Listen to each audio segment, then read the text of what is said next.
Aloha pito, he mo meni ko ni whawhitai iki.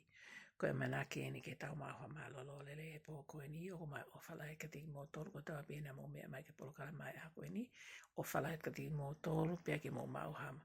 Mo lele mo e ki malolo fe unga pon a whape ke mo ma whana fe unga pon pe whake o whaat ke ka wau ko tawa pe ka kai ko tawa pe taki mai.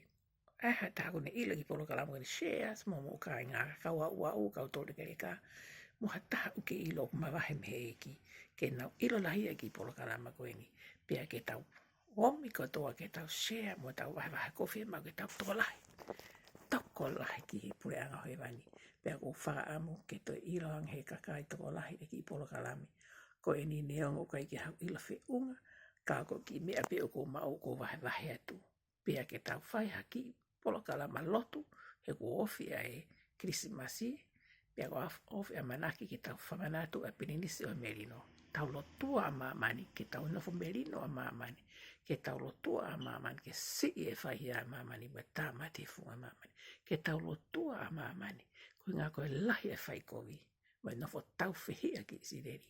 Tau lotua a mamani ko hinga aku tau whawheta e tau hao me ngai fupomu ko ia aku whainga tā iai e si kakai e hake loto. E tau te whito ke whanua, e ofai o tua, a no tau whihia, me whihia ne kina he kakai kotoa pe. Una ofi, ai sireri, o ko whaamu ke tau whahalotu.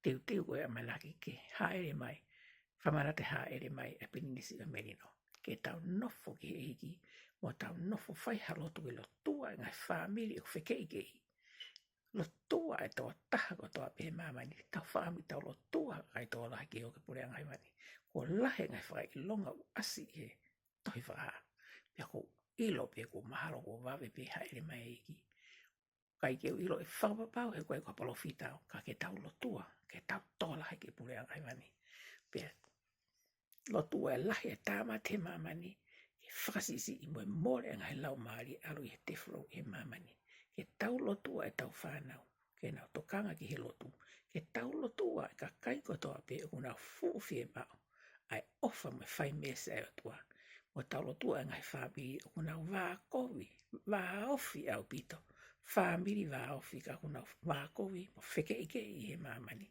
pe tau lotua e ngai mea ko toa pe o whie mau ke ni riu e he angai moui, whakato rerei a ngai hala o toa kovi, ke tiu e haere anga o eiki. Mai ofa lahi ka mo tolu katoa, pea ko fia lahi ho mo mea mai ke polokalama. Whakawhi i mai ka ke sio ki he polokalama koe ni. Hea hau whamiri, ka ua toure ke reka maheni. Whamiri whare maha ki to haipe uke ilo uke fie mau a eiki.